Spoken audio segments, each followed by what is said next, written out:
So how do you assume your stance? Now, the conventional wisdom in striking says that the stronger arm, in my case this is the right arm and I'm right-handed, goes back so you can hit harder. You can do that, but there are fighters that have their stronger hand in front. So it's up to you how to choose. Another consideration that you should make when you are deciding which stance to assume when you first start training is whether you have wrestled or did judo with this stance or this stance. In judo and wrestling, the right-handed stance is when you have your right leg forward. But that's southpaw in striking. And the opposite is also true. When your left leg is forward, this is the left stance in judo and in wrestling, but it is a right-handed stance in striking.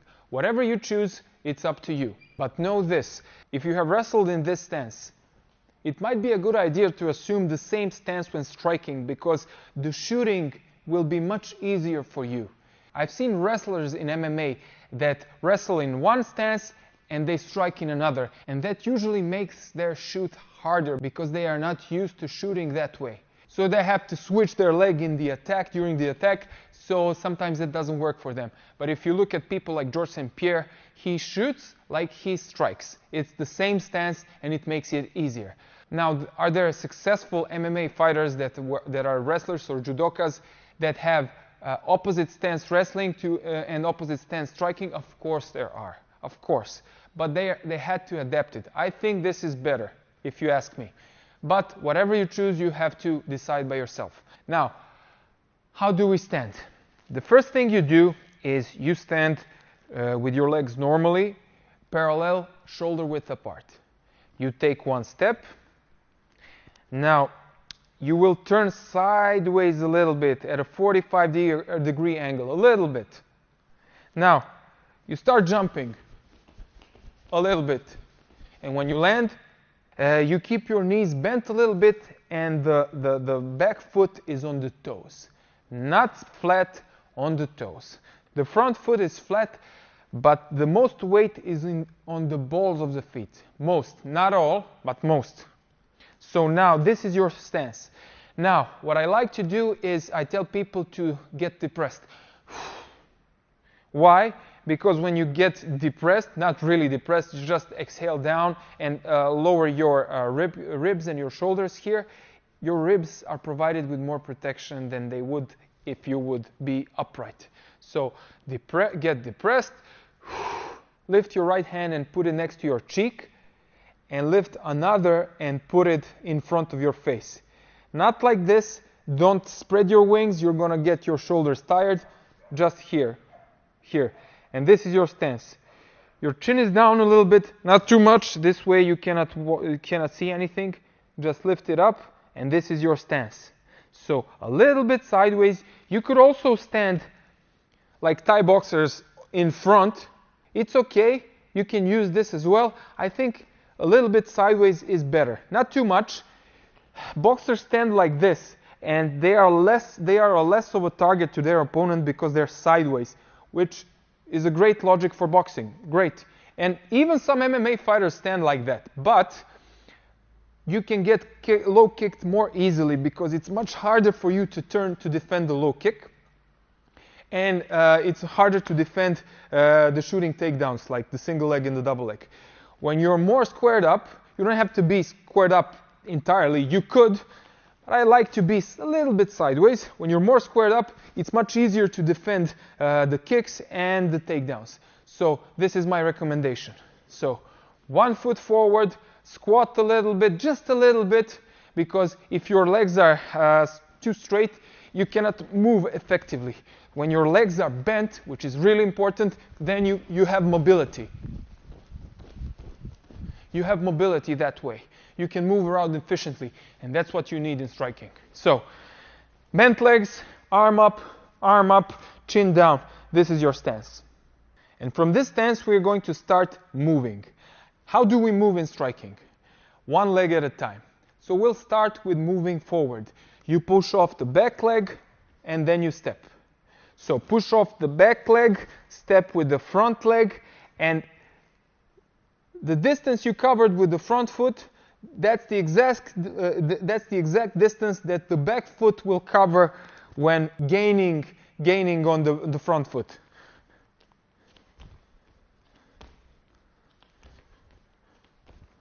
So from this angle,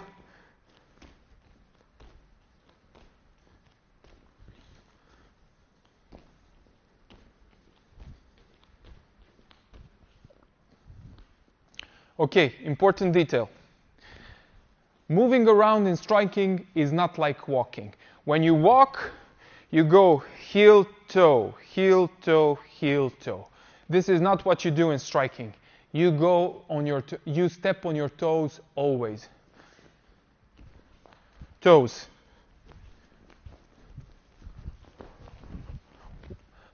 Toes always. Why? Because you can move faster with your toes. If I say I want to hit someone and I go heel, toe, hit, it takes me a lot of time to get back. If I do it on my toes act as a brake so I can move in and out efficiently. So, toes. Now, you should have your legs bent, and as I said before, you push, if you want to move forward, you push off the back leg. If you want to move backward, you push off the front leg. Let's repeat the step. So you step forward, let's say 20 centimeters with the front foot. You step 20 centimeters with the back foot. So you always want to return to the same stance. If your stance is this wide, you want to return to it. And it's the same thing when you move backward. You push off the front foot now, and you step, step, step, step, step, step, step, step. Step, step, step.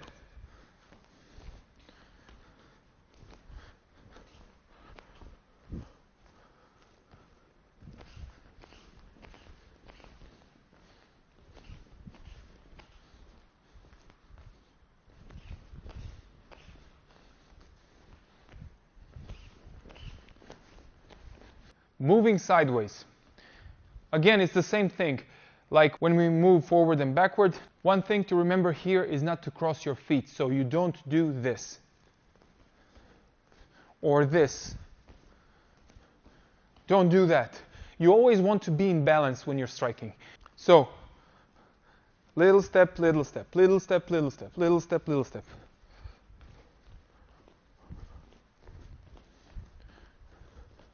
A little bit faster.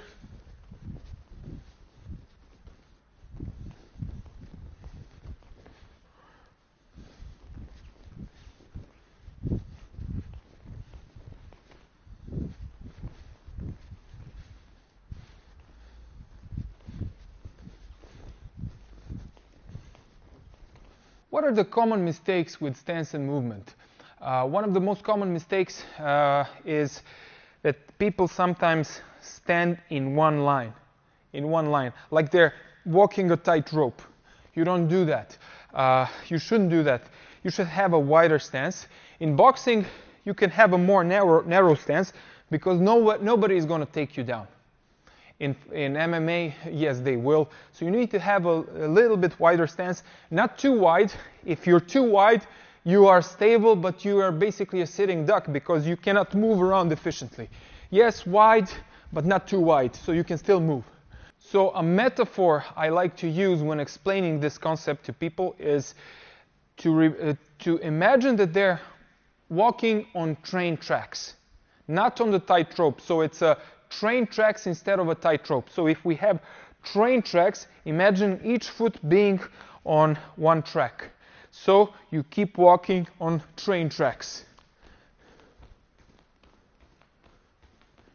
Train tracks.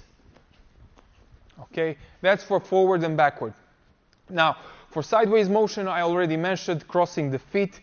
That's a common mistake. Don't do that. Another one is heel toe. Already mentioned it. Beginners also tend to get their feet closer together than they should be. So if they're walking forward, instead of doing, maintaining almost the same width of the legs, they sometimes do this. They get it closer. Don't do that. So Maintain the width of your legs at all times. Why? Because that way you're going to be in balance, in much better balance.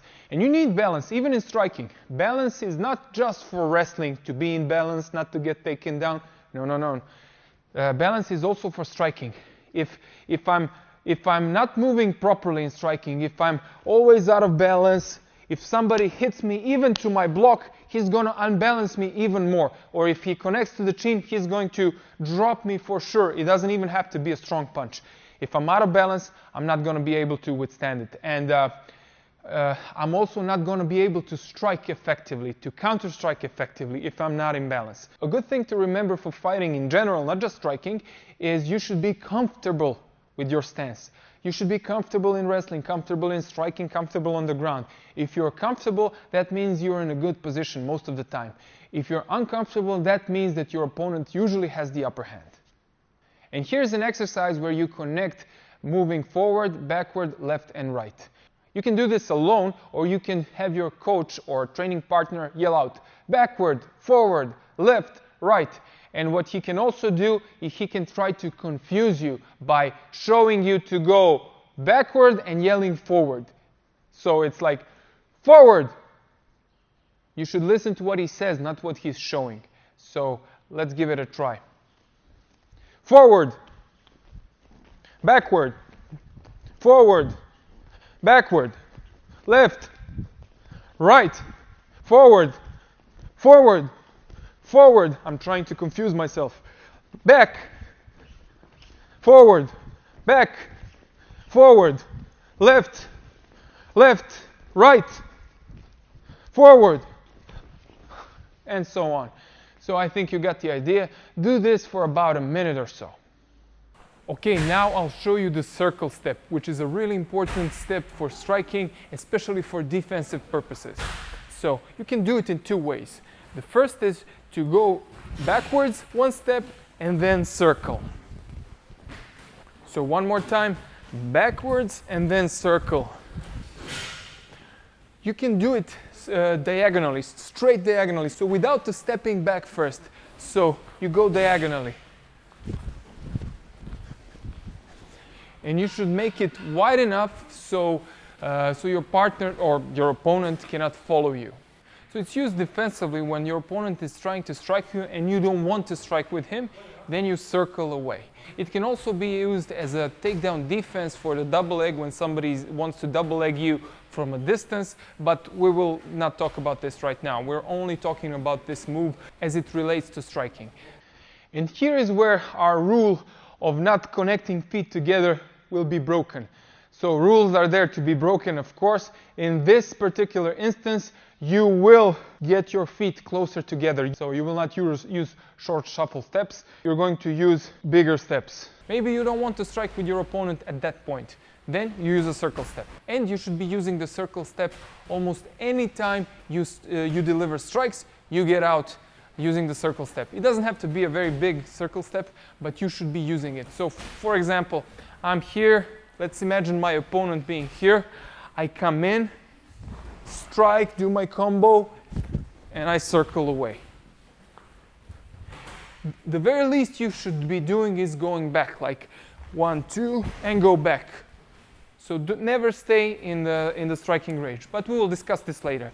So for now, just know that the circle step is used defensively so you can get out after you deliver your combo, or when the opponent wants to strike at you and you don't want to strike with your opponent. So for example, Voya wants to punch me and I don't want to be punched. Go. I circled away from danger. I circled away from his punches. So also, when I want to strike Voya, but I don't want him to strike me back, I use the circle step to get out. So we're here, I do my combo, and I go away. So maybe I want to strike at him and move out of the way. Maybe he wants to return fire. So I use the circle step to avoid that.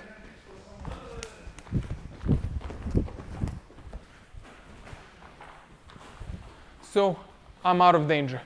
You can do a smaller circle step so you can attack again. I'll show you this. So let's go slow. I do my combo, and I start circle stepping, and I can return fire again. I can attack again. It depends on what you want to do. But the first thing is to learn how to use the circle step. One drill that you can use is he's either going to just go like this with the arm and go at you, or he's just going to go really slowly with the punches. I'm standing, yeah, and I'm circling away. Don't follow me. So he will not follow me. He's just going straight like a zombie. I circle away. When the punches reach your face, that's the time to circle away, or